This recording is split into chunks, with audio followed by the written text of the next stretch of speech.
Topping today's news, members of parliament share their views on Operation Secure, which deals with illegal migration and shanty towns. Permanent Secretary is advised by the Attorney General not to appear before the Public Accounts Committee. The Prime Minister makes his mid-year budget communication touting improved fiscal responsibility and a hit-and-run accident on the island of Exuma.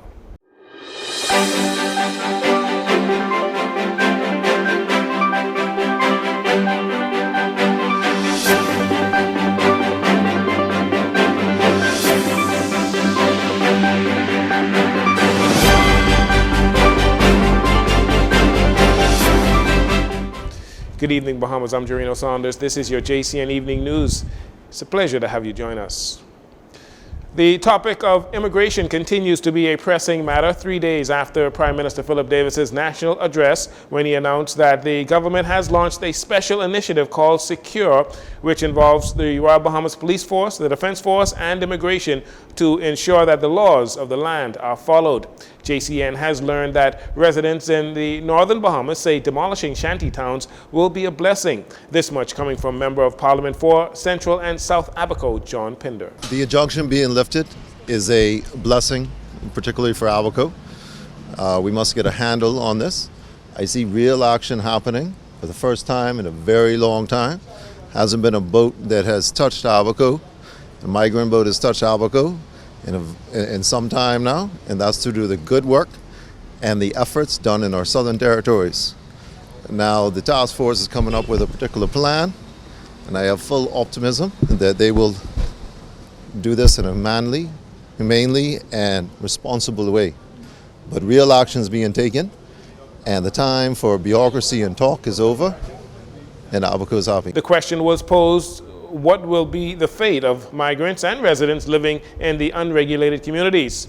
Will the government assist with housing or rental assistance? Minister of Social Services and Urban Development, Obi Wilscombe, says his ministry will be there to assist those who are in the Bahamas legally. Well, it's quite an interesting question, because if you're in the shanty towns, you are either legal or illegal.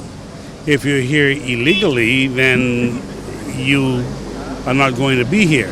If you're here legally, then you have a responsibility to secure an environment or housing for self. In circumstances where we believe it is necessary, then obviously we'll have to step in. But we're operating on the premise that there are only two types of people who are there: those who are there legally and those who are there illegally. Those who are in the Bahamas, I mean legally and illegally. And at the end of the day, either way, it should work itself out. But of course, Ministry of Social Services must always be there for Bahamians who have difficulties. Asked when the demolitions will begin and how much it will cost, Minister of Works and Utilities Alfred Sears told reporters that the committee is still in deliberation and an announcement will be forthcoming. The way forward, fiscal year 2022-2023 budget presented by the Davis administration in May of 2022 is yielding positive results.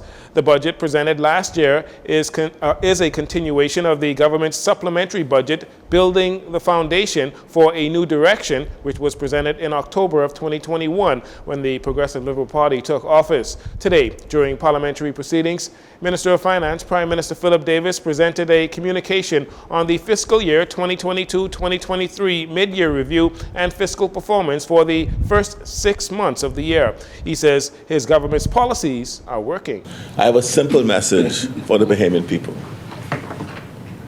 Our policies are working.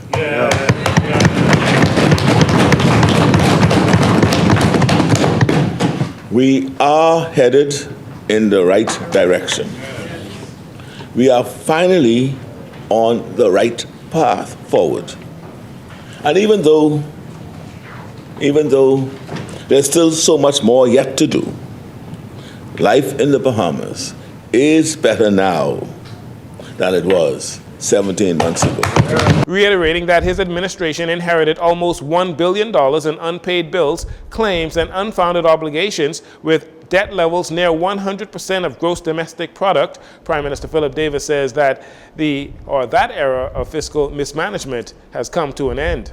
I am pleased to report that at the halfway point in the fiscal year, the government's unpaid bills total a mere $90.7 million, or 2.7% of budgeted expenditure, compared to the 31.3% reported in the previous year.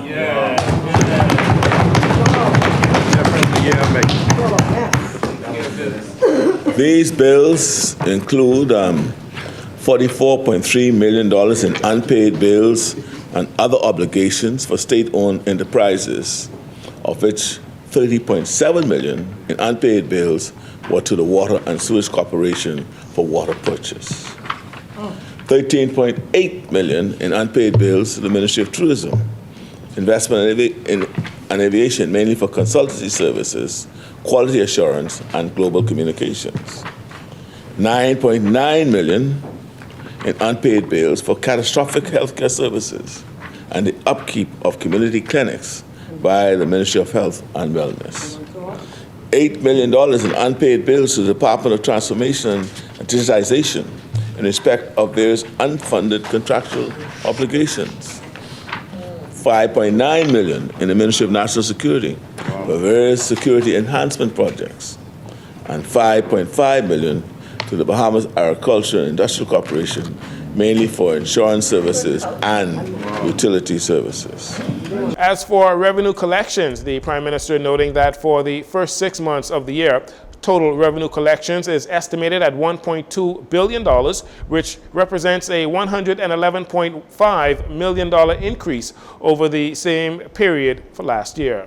Revenue collections, as you have noted, benefited from improved visitor activity within the tourism sector as economic conditions further improved to historical levels and in some cases surpassed pre-COVID levels.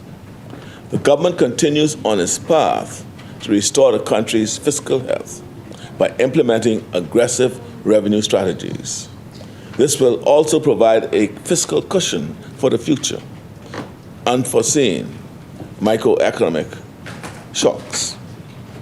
To date, revenue collections account for 44.5% of the annual budget target. This alone is indicative of the positive impact of the reforms implemented by this administration.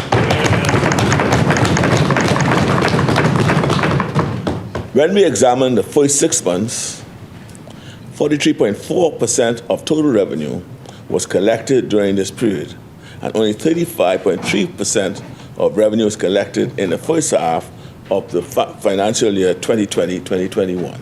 Prime Minister Davis asserts that prior to the COVID pandemic and during the fiscal year 2018 to 2019, only 41.7% of revenue was collected during the first 6 months.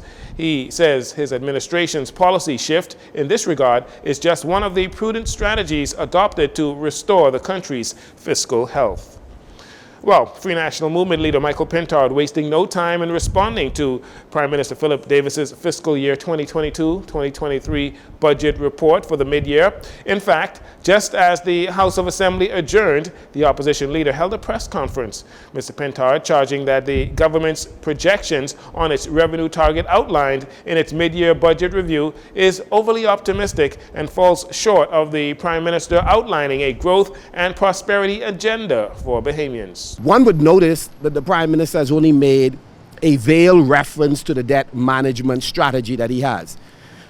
At the end of the day, our options for growth and prosperity in the Bahamas is limited by the amount of money we are spending, the amount of revenue we're taking to service our debts. We were on a pathway under the last administration to make sure that we carefully managed our debt. We reported to the Bahamian people in a timely fashion, and we benefited from feedback. This government is not committed to that kind of transparency. That was leader of the official opposition, Michael Pintard. And finally, in this segment, police on Exuma investigating a hit-and-run traffic fatality that claimed the life of an adult male on Tuesday evening. This is the second traffic fatality this week after a man was killed when he lost control of his vehicle and collided into a wall of a business establishment on East Street here in the capital. That was on Sunday morning. Police on Exuma say sometime around 7 p.m. Tuesday evening, the victim was struck by a vehicle in the vicinity of the capital, Georgetown, Exuma. The driver of that vehicle failed to remain on the scene. The victim received significant trauma to his upper body and head. The district medical officer visited the scene and pronounced the victim deceased. A team of officers from the traffic division here on New Providence traveled to Exuma to conduct further investigations as to what took place during this accident. There were also concerns of hit-and-run accidents in 2022. We'll keep you updated on the investigation into this latest incident. We'll take a break here. We'll be right back after these commercials.